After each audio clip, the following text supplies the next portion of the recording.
So my name is Wardenburg. I'm founder of Wardenburg Tailors. I started my company 3 years ago with the mission to make perfect fitting clothes. We focus on people that find a standard very important. We focus on the leaders and the thought leaders of tomorrow. The designers of NASA, the first female director of a national bank, athletes, sports clubs, private plane companies, people that appreciate a perfect fit and demand this. So please raise your hand, whoever experienced this in store. Cool. So the first time, I acknowledge the first time when I saw that this fashion sizing system has some few mistakes in it and has some room for improvement was when I started my first job in a little denim store in Antwerp, just across the Fashion Museum, when I worked inside. And I found out if I give 10 different pants to a customer, sometimes even none of them fitted. And I realized that this system is not user-friendly.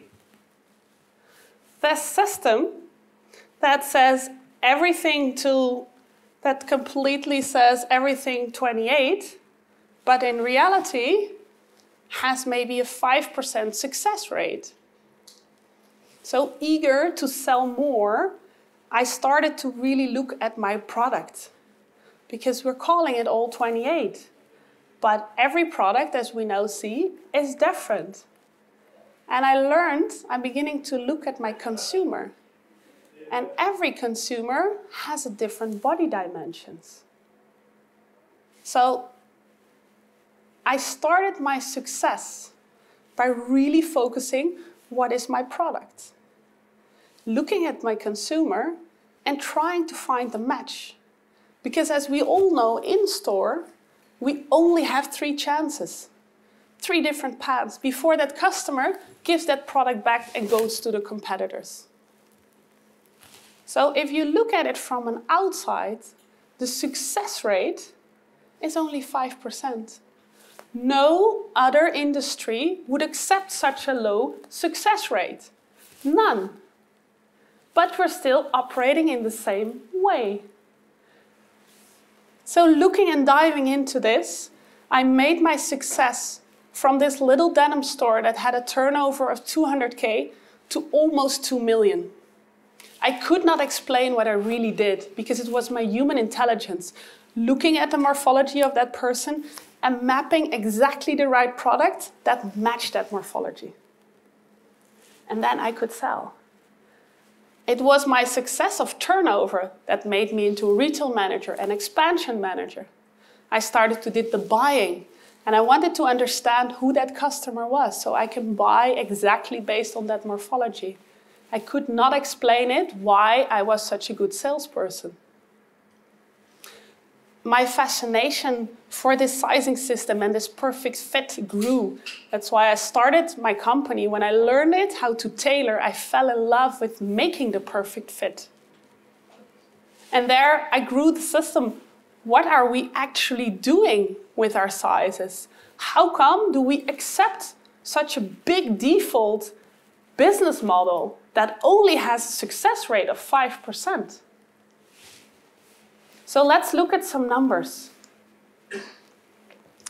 If we're going into that, we're actually basing our whole industry on 3 averages. Here, a small, medium, and a large. But in fact, every person is different dimension. So that means that these averages, nobody fits into them. Because by definition, by mathematical definition, an average is nobody. Everybody is unique. So what are we doing? We're making our clothes on nobody. And then we complain we don't have profit margins. And throw away almost 70% of what we make. What actually, and we know the statistics, we are one of the biggest polluters in the world. So what are we doing? let's dive into some statistics. Today, an average is based on the highest density of people, excluding almost 80% of people. And funny enough, this is exactly the same number as my conversion rate in store. More than 80%. So what are we doing? So I dived into history. How come are we working on this default try and error system? So around 100 years ago, we re-engineered the tailoring process. Where, for example, Dior for Air France started to make uniforms, stating exactly the person that could fit into that uniform. The height, the weight, the age, the sex, the hips, the waist, the bust ratio. And we started to communicate that perfect fit. We are today still operating on that same system. We just replaced it by an average, but I don't know what's better. Every country, every designer, every fit technician made their own model. And we communicating our model to our consumer. This is not a user-friendly system. This is a system based on averages, based on people. So what if we could start unpacking this? What if we see that we have a huge opportunity, a huge untapped market of almost 80%? What if we can start unpacking this huge potential? What if we could look at all of our consumers? And not on a land average. Because let's face it, the morphology of a Gucci client is very different than a Primark client. So the whole concept of making everything on one is actually excluding everybody. So what if we can start designing on our real customer? What if we can include everybody? What if we can build our sizes on our actual body data? And maybe we can start making different models so that at least our whole collection is based on somebody, and preferably your client. So as an outsider, I recognize two big worlds. I recognize the production world, where we speak about a garment, and all of a sudden it becomes a size. And in the retail world, we speak about a morphology, about a customer, and we speak about we sold so many mediums. But what are we saying? We are driving our car looking in the back mirror. We sold 50 mediums. That doesn't say nothing. And on the other side, we're speaking about the dimension of a garment. Both have a huge amount of technology on it, but does it make a point? So I needed to prove my theory. So I changed 2 years ago my own fashion tailoring brand and convinced the Belgium national soccer team and federation. And I said, I want to make the first collection based on morphology. So that's what I did. I learned from my friends that had different fashion brands how to make a collection. So we first made a mood board. We defined our target group. We know it was, we built a collection based on the football team, on Belgium. We designed it, we're making our tag packs, our tag sheets, and then we started a new process. We started scanning the whole federation in, man, woman, athletes, board members, and we started looking at their data. And together with my co-founder, we started clustering the process. How can we go? Out of this clustering process, there came the different body shapes that I was going for. And we identified the footballer, and the board member. This was the shapes of my real customer. And I had said to them, I will make a perfect fitting collection that is as good as my tailoring that I had. So I did this process. I looked at the average of Belgium, and I saw my real customer had, of course, only 18% of them could fit into. So if I started my process based on the average of Belgium that I could buy from Alvenon, I could only serve 18%. That was not an option. I needed to make a collection that everybody fitted perfectly in. So I looked at their real morphology, clustered them, and put them next to my initiative drawing, my first tech pack. And in this case, I looked at the trousers, and as you can imagine, especially in the small and the medium, my upper leg was way too small.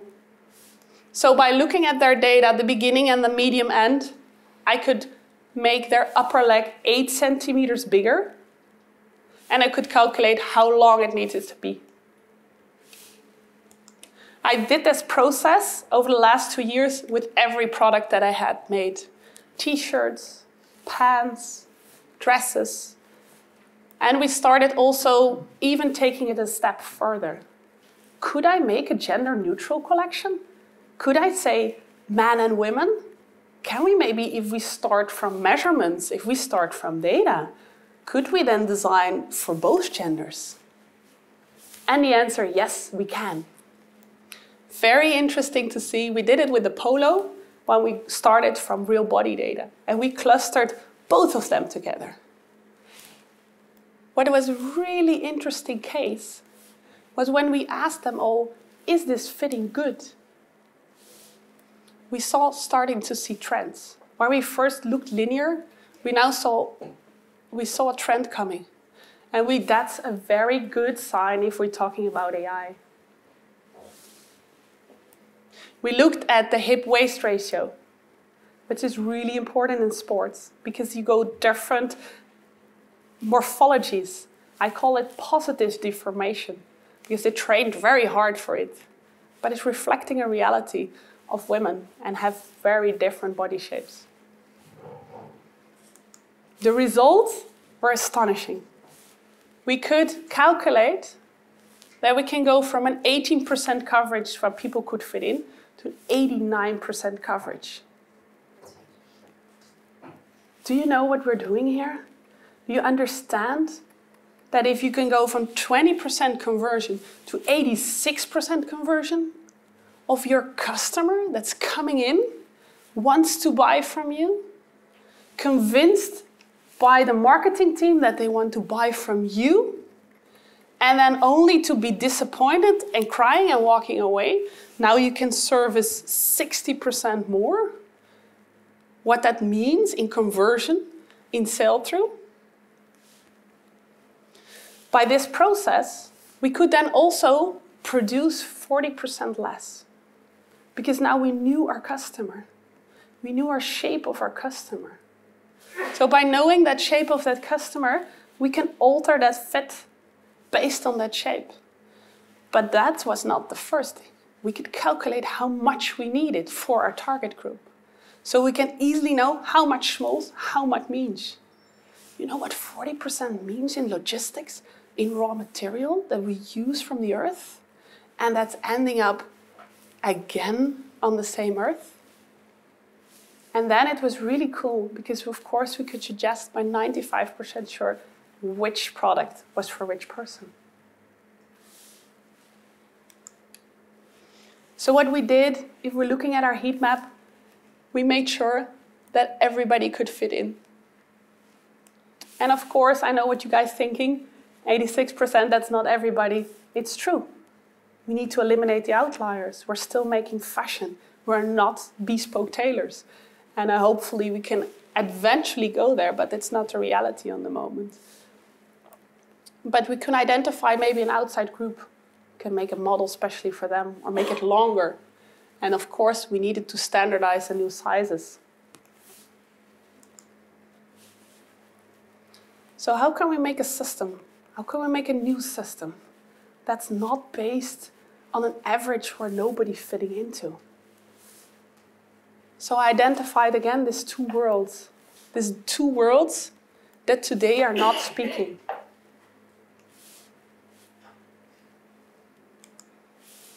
So we started our moonshot a year and a half ago, where we said, if we cannot standardize people because we're excluding 80% of our customers, could we shift it? And could we standardize the way we measure our garments? Could that be a solution? Because I know 100% sure we have a whole collection. So by giving them all the same name, we're actually confusing people. So what if we cannot standardize people, what if we can standardize the way we measure? And is it not also our responsibility to share with our consumer what we made? How are we intended this fit? How does this collection must look like? What is that material? Is that not also our responsibility to start sharing? We're looking to see that we can make this industry user-friendly. Again, 95%, it's not a success rate. How can we make that better? So we started on the production side. How could we recreate a system that could be user-friendly for its end consumer? Of course, we needed data from that end consumer to start our new collection. So we made a very simple statistic model calculating the morphology to then start heat mapping it inside our designs. To then go back and say, now please only show what fits me. Because as a consumer, it is confusing. You have 50 million options, but you have just one body. So can we maybe show only to that customer what actually fits? And now we're beginning to have predictive power.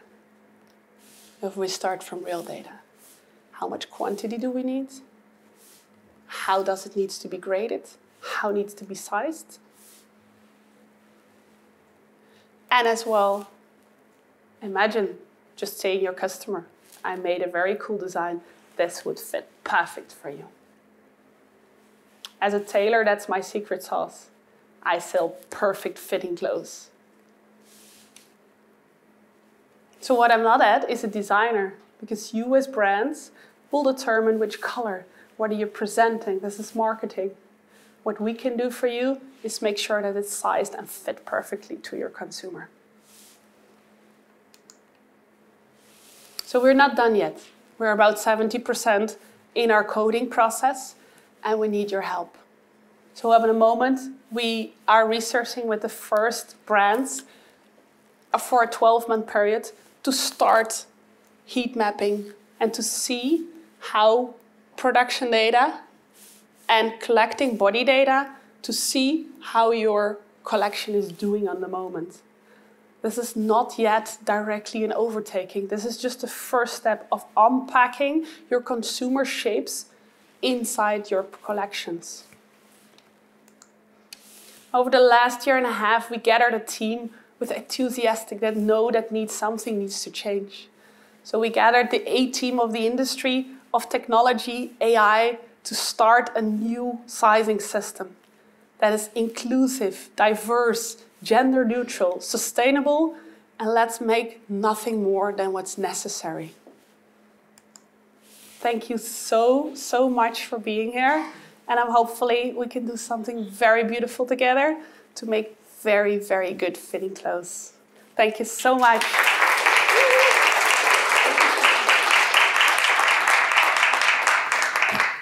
Are there any questions? Sweet spot. Thank you for that question. Exactly. I think the most important thing is that we as an industry have to play our part. We have to start sharing what we meant with that product. So the first step is not sexy. It's not AI or it's not that, it's just structuring product data. It's just setting the scene for machine learning, for an AI to work. Because I learned over the years that none of AI can work if you don't have structured data. It sounds nerdy, but if we all do something different, none of the technology can work.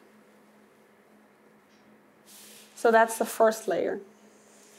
Do you encrypt that? I mean, do you get patterns or drawings from customers, brands? How do you protect that? How do you receive it? What do you do with it? So we've made a system that is very easy to build measurement sheets. So we ask the right questions where we fill in. We preset how we need to measure in all different languages based on all 6,000 ISO norms. We also found that we are 6 ISO norms that are not matching, but it's very interesting. So you see there are two worlds. So the first step is to make sure that the way we measure is unified. And I think that's the first step that we need to do as an industry to make sure that how we measure our clothes is unified. We encrypt it to make sure we only share the information that the customer needs. We can share about the fabric, we can use it as a digital twin in the industry. Yes, of course, but we make sure that the patterns will stay company owned. Because it's a very important thing that we're not sharing our IP, right?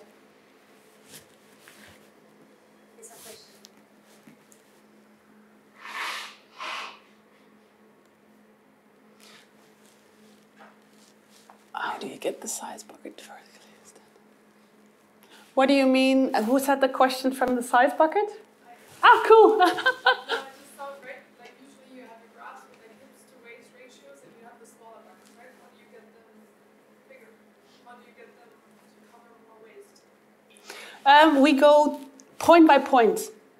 So measuring point by measuring point, where we layer the morphology, the clusters of the morphology. So we first do something that's called key main clustering to make sure that we have that. And then we heat map cluster to make sure that all the outliers are away.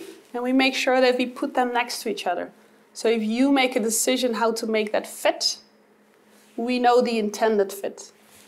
So point by point, measuring point by measuring point. Which means you like just change the set, like let's say it's an M, you will change the gradient of them. Or Yeah. do you add like size, like, do you also add sizes like optimize size systems? Very good question. Exactly. We automatically grade it to that morphology that we had clustered. Yes. So we make sure that point per point, so it's non-linear grading, did automatically. Something that one of our co-team members from Nike invented around 20 years ago, but that in an automated system. Because this is a highly complex math problem, what technology can do way faster. Where did you get the data from? So we made a very simple sizing app where we can ask our consumer 5 different questions, and we calculate their morphology about a data set of around 10,000 people. And of course more, but it's to train them, because I think every customer base is unique, so we need to start collecting data. So in the moment, it's a very simple statistic model, but I believe as an industry, you don't want your data stuck in a sizing app. Because 100% sure, in 2 months, there will be a new system to scan a body or to calculate or any AI. So what we need to do as an industry is share towards a new technology how to measure. And I don't think that we need to stock that in one sizing system, because then that IP is shattered. And I believe, looking at what we now do, we do single-dimensional tech. I call it old tech. It means your technology is as good, and how can you integrate with the rest of the industry? We have a huge stakeholders, a huge value chain. So by going end-to-end is actually an old tech.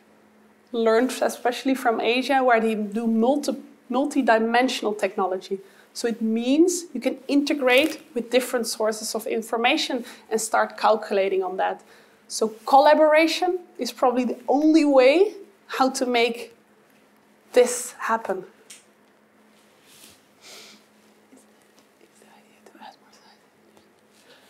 That's a very good question. And the answer, we don't know yet. We have to research your customer base. Do we see a trend in morphology? Maybe we can do less sizes. Do we see 7 different morphologies in a high percentage? Maybe we need more sizes.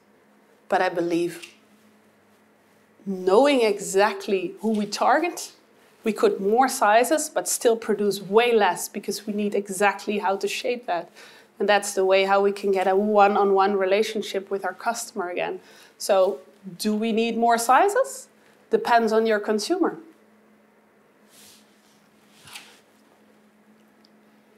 The population that we had was around 100 people that we did with the federation.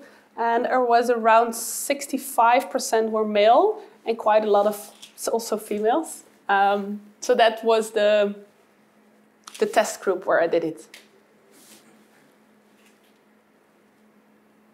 Is the statistic on how much of the population? Anybody wants to clarify this question? Yes. So you were saying you went from 19% to 95 or something. How do you decide that the garment built to this spec will fit this person or not? That's a mathematical. Of course, we have to find what we're researching with the multidimensional as well, the fit preference of that person, where we saw a trend in fit preference. So we're following that right now, but we need to, of course, look at what our customer, our personal fit preference. But it's something we can learn over time. What we can do is the mathematical, like a tailor, make sure it fits. The preference fit will something that we will learn later and later to reintegrate and to make the machine learning better and better. So it's something that we need to start learning from our consumer.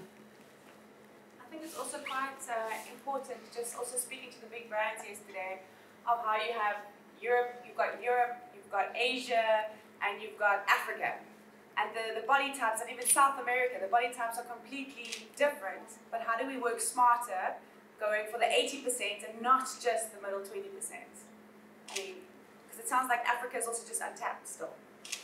Yeah, that will be speaking. Thank you for that question. I was also speaking yesterday, even speaking to Alvanon a few years ago. There is no even standard for Africa there, because the reason was they are too diverse.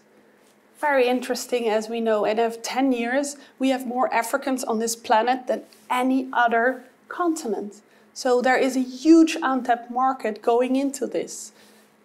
Today, they just use the Asian standard or sometimes the American standard. So it means a whole continent is underserved.